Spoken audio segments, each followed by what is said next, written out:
नमस्कार दोस्तों। साल 1969 में बॉम्बे के महबूब स्टूडियो में फिल्म अनजाना सफर की शूटिंग चल रही थी। जैसे ही डायरेक्टर राजन नवाथे ने एक्शन कहा, एक्टर विश्वजीत चटर्जी ने रेखा को अपनी बाहों में ले लिया और किस करना शुरू कर दिया। रेखा हैरान रह जाती हैं। उन्हें इस किस के बारे में कुछ भी नहीं बताया गया था, फिर भी एक्टर विश्वजीत उन्हें किस करते रहे। कैमरा चलता रहा, ना ही डायरेक्टर कट बोल रहा था और ना ही एक्टर विश्वजीत रेखा को छोड़ रहे थे। वे 5 मिनट तक रेखा को किस करते रहे और फिल्म यूनिट के लोग तालियां बजा रहे थे, सीटियां बजा रहे थे। ये आवाजें रेखा के दिल में अंदर तक चुभ रही थीं। रेखा ने अपनी आंखें कस कर बंद की हुई थी, उनकी आंखों से आंसू गिर रहे थे। रेखा समझ जाती हैं कि उनके साथ धोखा हुआ है, पर वो इसके विरोध में एक शब्द तक नहीं बोल पाई, क्योंकि उन्हें लगता था कि अगर वो ऐसा करेंगी तो उन्हें इस फिल्म से निकाल दिया जाएगा और उनका करियर शुरू होने से पहले ही खत्म हो जाएगा।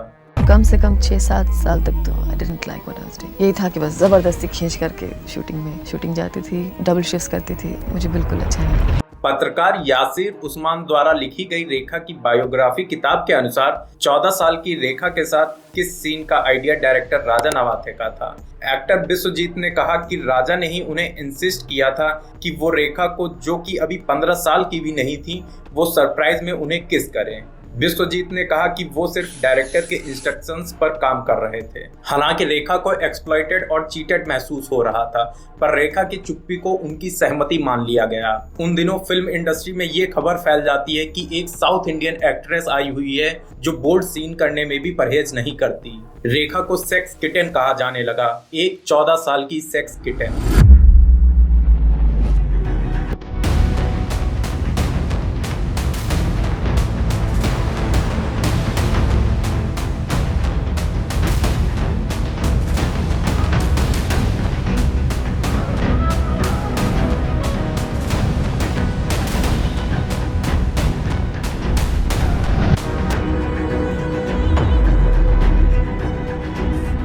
ये कहानी अकेले रेखा की नहीं है। फिल्म इंडस्ट्री ऐसे हजारों एग्जाम्पल से भरी हुई है जहां एक्ट्रेस को एक्सप्लॉइट किया गया बिना उनकी सहमति के। इसी के खिलाफ आवाज उठाने के लिए शुरू हुआ था मी टू मूवमेंट। साल 2006 के अमेरिका में मी टू मूवमेंट की शुरुआत होती है।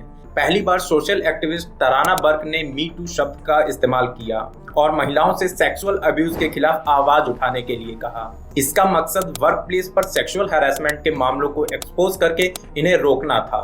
लेकिन ये मूवमेंट तब उतना नहीं चल सका। लेकिन टर्निंग पॉइंट आया साल 2017 में। 2017 में हॉलीवुड प्रोड्यूसर हार्वे वाइनस्टाइन और Oscar award winning actor Kevin Spacey पर दर्जनों महिलाओं ने सेक्सुअल हैरेसमेंट और रेप का आरोप लगाया। इसके बाद दुनिया भर में मी टू मूवमेंट की शुरुआत होती है। लेकिन इंडिया में मी टू मूवमेंट की शुरुआत हुई तनुश्री दत्ता के आरोपों से। साल 2018 में तनुश्री दत्ता ने जूम टीवी को एक इंटरव्यू दिया। इस इंटरव्यू में उन्होंने कहा कि 2008 में हॉर्न ओके फिल्म की शूटिंग के दौरान नाना पाटेकर उनके पीछे पड़ गए थे, जिसकी शिकायत उन्होंने डायरेक्टर और प्रोड्यूसर को भी की थी कि नाना उनसे दूर रहे। लेकिन इस बात पर अमल करने के बजाय नाना पाटेकर ने एक नई डिमांड रख दी। नाना पाटेकर ने एक और डिमांड रख दी उनके सामने कि अभी इस गाने में मेरा एक इंटीमेट स्टेप इसके साथ, लड़की के साथ। मतलब लड़की नई एक्ट्रेस है, यंग एक्ट्रेस है, तो चाहे जरूरत हो ना हो उसके साथ इंटीमेट सीन कर लो। तनुश्री ने कहा कि इस गाने में ओरिजिनली नाना पाटेकर नहीं थे, बल्कि ये तनुश्री का एक सोलो सीक्वेंस था। लेकिन फिर भी नाना पाटेकर स्टेज पर आके उसके आसपास घूमने लगे, उसे डांस स्टेप सिखाने लगे। तनुश्री ने कहा कि ये उन्हें बहुत क्रीपी लग रहा था, क्योंकि उनके पूरे शरीर को नाना पाटेकर के द्वारा छुआ जा रहा था। तनुश्री नाना पाटेकर के व्यवहार से इतना अनकंफर्टेबल हो जाती हैं कि सेट छोड़कर चली जाती हैं और खुद को 4 घंटे के लिए अपनी वैनिटी वैन में बंद कर लेती हैं। परिणाम ये हुआ कि तनुश्री की वैनिटी वैन का दरवाजा पीटा गया,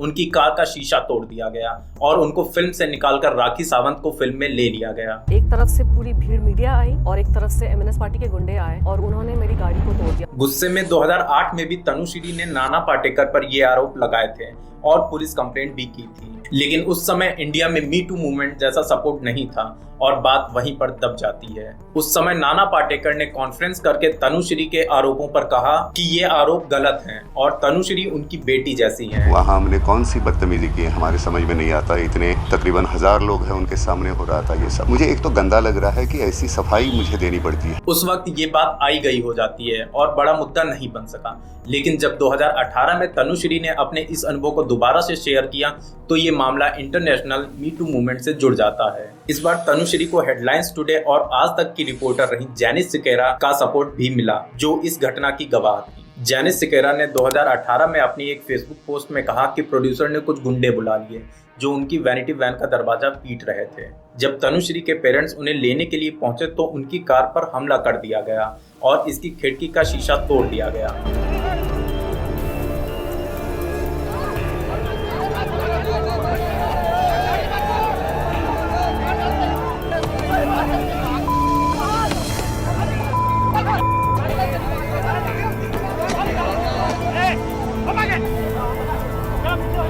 घटना वाली रात जेनिस सिकेरा तनुश्री से मिलती हैं। इस मुलाकात में तनुश्री ने जेनिस को अपना एक्सपीरियंस बताया कि 3 दिन रिहर्सल के बाद कोरियोग्राफर गणेश आचार्य ने शूटिंग वाले दिन डांस के हर स्टेप्स बदल दिए। इस गाने में एक नाना पाटेकर नहीं थे, लेकिन उन्होंने प्रोड्यूसर पर दबाव डाल के खुद को जबरदस्ती इस गाने में शामिल करवाया। So unfortunately at that time Tanushree was too shook up to talk to me on camera, but she told me the entire incident off camera, and the way she narrated it last night during your interview is pretty much exactly how I remembered everything. There is no reason to not believe her. There is no reason to think that she is doing it for publicity. Janice Sequeira की तरह ही पत्रकार और इस घटना के गवाह वसीम अख्तर ने भी तनुश्री के सपोर्ट में टीवी पर बयान दिया। वसीम अख्तर ने जूम टीवी पर दिए अपने इस इंटरव्यू में कहा कि जब वे सेट पर पहुंचे तो कुछ लोग आपस में बात कर रहे थे कि सर यानी कि नाना पाटेकर ने ये क्या किया। बैकग्राउंड डांसर्स होते हैं, वो कुछ बातें कर रहे हैं एक दूसरे से। मैं सिर्फ जजमेंट ले रहा था एग्जैक्टली हुआ क्या था, ताकि अंदर की बातों से मुझे पता चले। तो जब मैंने 2-3 लोगों से ये सुना कि यार आज का दिन बहुत ख़राब है, क्या कर दिया सर ने, ये बहुत गलत किया, कौन से मूड में है, पता नहीं क्यों किया उन्होंने। तनुश्री के इन आरोपों के बाद इंडिया में मी टू मूवमेंट की शुरुआत हो जाती है, जिसके बाद एक के बाद बड़े सच बाहर आने लगते हैं। इनमें से सबसे बड़ा केस था डायरेक्टर साजिद खान का, जिन पर करीब 9 महिलाओं ने सेक्सुअल हैरेसमेंट का आरोप लगाया। साजिद खान को लेकर एक्ट्रेस सलोनी चोपड़ा ने अपना एक्सपीरियंस शेयर करते हुए लिखा कि ये बात साल 2011 की है, जब मैं इंडिया में नई आई थी और एक डायरेक्टर के साथ काम करके सीखना चाहती थी ताकि फिल्म मेकिंग के बारे में कुछ सीख सकूं। इस दौरान साजिद ने इंटरव्यू में मुझसे अजीबोगरीब सवाल पूछे, जैसे कि क्या तुम मास्टरबेट करती हो, हफ्ते में कितनी बार, क्या मैं कभी ब्रेस्ट जॉब करवाऊंगी। इंटरेस्टिंगली सलोनी चोपड़ा के अनुसार साजिद ने उन्हें ये भी कहा कि उन्हें बहुत दुख होता है उन लोगों के लिए जिन्हें सेक्सुअल एब्यूज से गुजरना पड़ता है, लेकिन आगे उन्हीं पर कई लड़कियों को सेक्सुअल एब्यूज करने के आरोप लगे।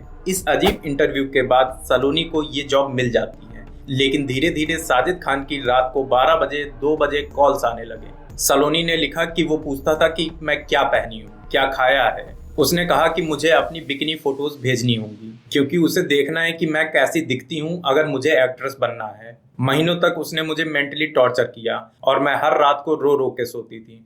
वो कहता था कि मैं एक्ट्रेस बनने के लिए पर्याप्त सेक्सी नहीं हूँ। उसने कहा कि वो मुझे अपने अंडर लेके एक्ट्रेस बनाएगा और अपनी अगली मूवी में मुझे कास्ट करेगा, लेकिन सिर्फ तब जब मैं तैयार हूँ। The phone calls got really bad. The constant you don't have boobs or you're not sexy got really bad. सलोनी ने आगे बताया कि वो अपने के बारे में बात करता था कि वो कितना बड़ा है और उसकी सेक्सुअल जरूरतें क्या हैं।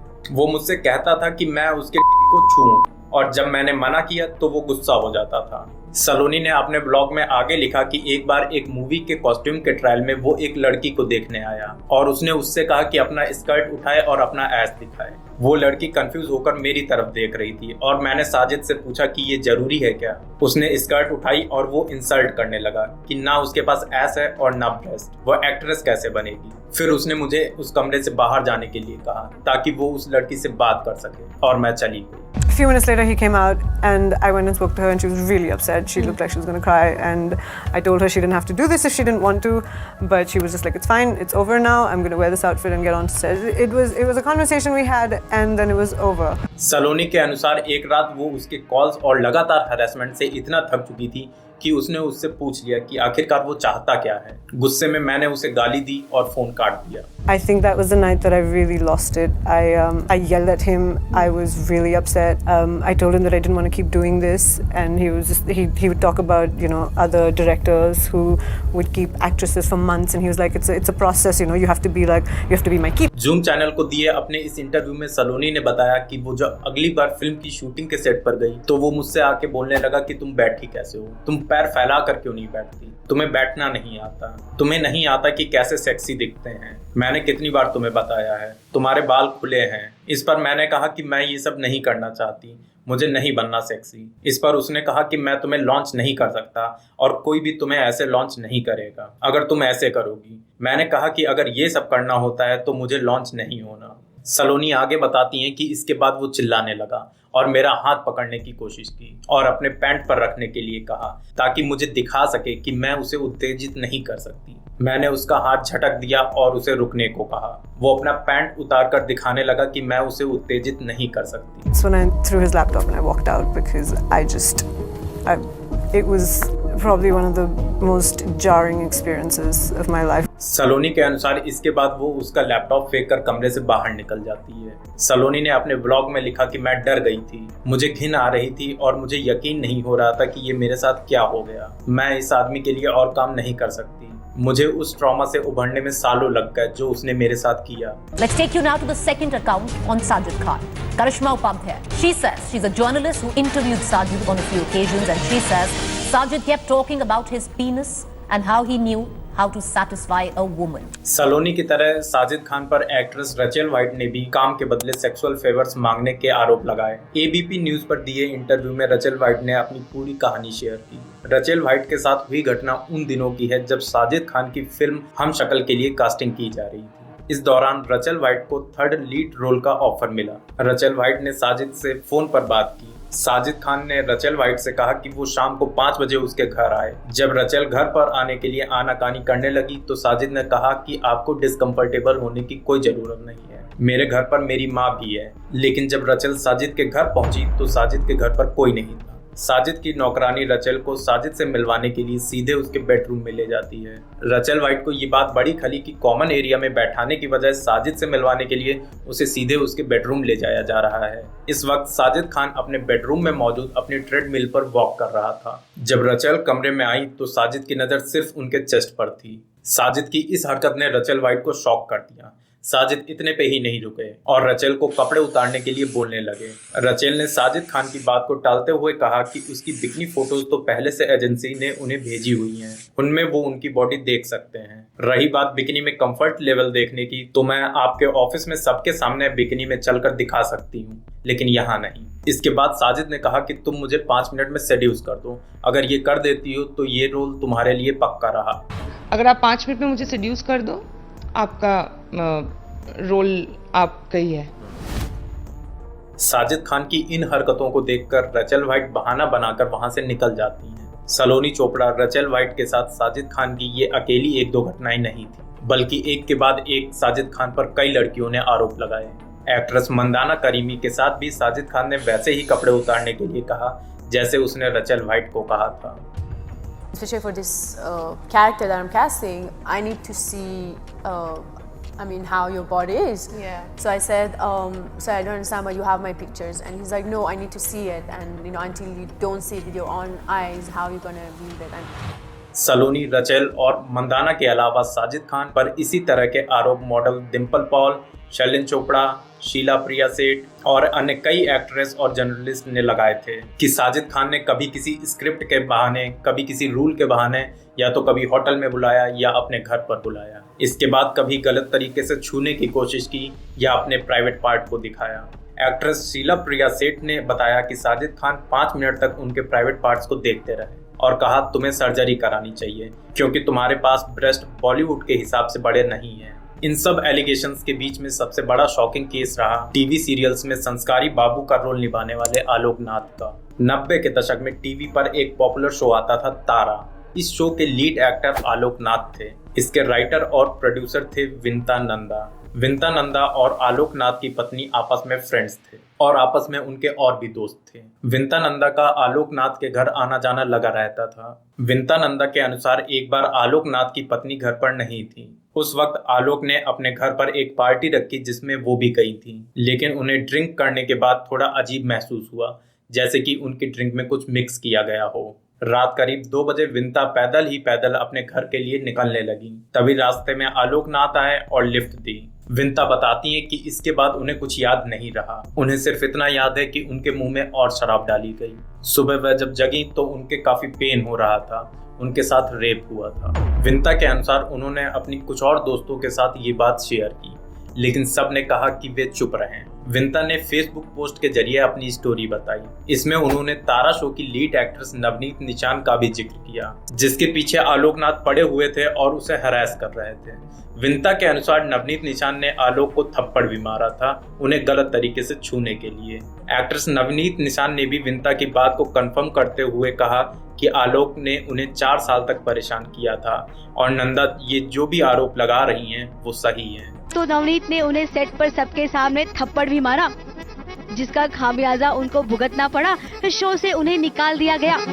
विंता नंदा और नवनीत निचान की तरह ही एक्ट्रेस संध्या मृदुल ने भी कहा कि एक टेलीविजन में काम करने के दौरान आलोकनाथ रात के नशे में उनके कमरे में आ गए और उन पर झपट्टा मारने लगे। उन्होंने डायरेक्टर ऑफ फोटोग्राफी यानी DOP की भी नहीं सुनी और रूम में रुकने के लिए जिद करने लगे। बाद में जैसे तैसे बहुत कोशिशों के बाद ही आलोकनाथ को रूम से निकाला जा सका। आलोकनाथ पर कमरे में जबरदस्ती घुसने का आरोप एक्ट्रेस दीपिका आमीन ने भी लगाया। दीपिका ने कहा कि आलोकनाथ एक घिनौनी नशेड़ी हैं जो महिलाओं को हरास करते हैं। इसी तरह हम साथ साथ हैं में आलोकनाथ के साथ काम करने वाली एक्ट्रेस ने भी आलोकनाथ पर सेक्सुअल हैरेसमेंट का आरोप लगाया। ऐसे ही डायरेक्टर सुभाष घई पर भी एक मीडिया पर्सनालिटी ने अपना नाम छुपाकर स्टोरी शेयर की। इस महिला ने बताया कि सुभाष घई ने उन्हें मेंटोर करने की बात कही, लेकिन धीरे धीरे सुभाष घई उसकी जांघों के बीच हाथ रखने लगे और जबरदस्ती किस करने लगे।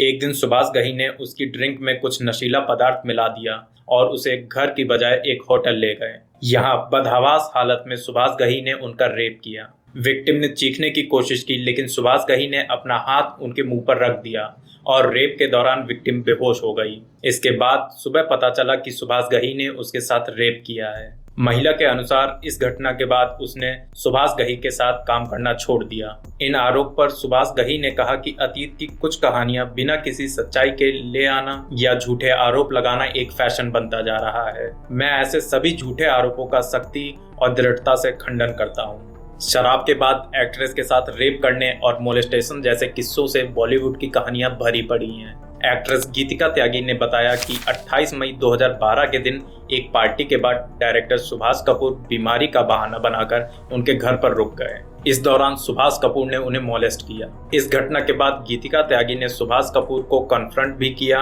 और इसे वीडियो पर रिकॉर्ड कर लिया। इस वीडियो में सुभाष ने अपना गुनाह कबूल कर लिया। 2014 में गीतिका ने सुभाष कपूर पर FIR भी दर्ज कराई, जिसके बाद सुभाष कपूर को गिरफ्तार कर लिया गया था। बाद में उन्हें जमानत लेनी पड़ी। इंटीमेट सीन्स के बहाने एक्ट्रेस को गलत तरीके से छूने के मामलों की गिनती नहीं है। कैलाश खेर को लेकर भी कई महिलाएं सामने आईं। सिंगर सोनम मोहपात्रा ने आरोप लगाया कि जब वे एक कॉन्सर्ट के बारे में बात करने के लिए पृथ्वी कैफे में गईं, तो कैलाश खेर उनकी जांघ पर हाथ फेरते हुए कहने लगे कि तुम बहुत सुंदर हो, बहुत अच्छा लगता है कि एक म्यूजिशियन को तुम मिली, एक एक्टर को नहीं। सोनम मोहपात्रा के अनुसार उनके मना करने के बाद भी कैलाश खेर उन्हें हैरेस करते रहे। सिंगर वर्षा सिंह धनोहा ने भी आरोप लगाया कि एक रिकॉर्डिंग के दौरान कैलाश ने उन्हें अपनी कार में बिठाया और उनकी जांघ पर हाथ रखने लगे और उन्होंने दावा किया कि कैलाश खेर ने रिकॉर्डिंग रूम में भी उनके साथ जबरदस्ती करने की कोशिश की। एक महिला फोटो जर्नलिस्ट ने भी कहा कि जब वो अपनी एक साथी के साथ इंटरव्यू के लिए तस्वीरें लेने के लिए कैलाश के घर गई तो कैलाश खेर उन दोनों के बीच आकर बैठ गए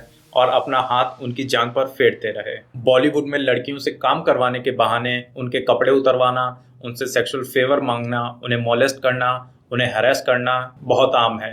यही कारण है कि जब कोई भी महिला किसी पुरुष के खिलाफ आवाज उठाना चाहती है तब उसे कोई भी नहीं सुनता, उसे इंडस्ट्री से कोई सपोर्ट नहीं मिलता। जिन्हें हम बड़े बड़े एक्टर कहते हैं, अक्सर वे महिलाओं से जुड़े इन सवालों से भाग जाते हैं या गोलमोल जवाब देकर निकल जाते हैं। राधिका आप्टे, प्राची देसाई, ऋचा चड्ढा, ईशा कॉपिकर, ईशा गुप्ता, काल्की कोचलिन, जरीन खान जैसे ढेरों नाम हैं जिन्हें कास्टिंग काउच के नाम पर हैरेस किया गया। भारत में ये हाल सिर्फ बॉलीवुड का ही नहीं बल्कि पत्रकारिता से लेकर कॉर्पोरेट सेक्टर हर जगह है। हर जगह पर इनोसेंट वुमेन्स का हैरेसमेंट किया जाता है और उन लड़कियों को अपने कैरियर छोड़ने पर मजबूर कर दिया जाता है जो इन ऑफर्स को फॉलो नहीं करती। ये हाल सिर्फ देश की नहीं बल्कि दुनिया की जानी मानी और एस्टेब्लिश्ड फिल्म इंडस्ट्री बॉलीवुड का है। यहाँ पर तो उन वुमेन्स की बात ही नहीं हो रही जो एम्पावर्ड नहीं है, जो एजुकेटेड नहीं है, जो फाइनेंशियली इंडिपेंडेंट नहीं है। ना जाने कितनी जगहों पर छोटी मोटी गली मोहल्ले, स्कूलों और कॉलेजों में इन लोगों की वजह से लड़कियों को जॉब छोड़नी पड़ती है,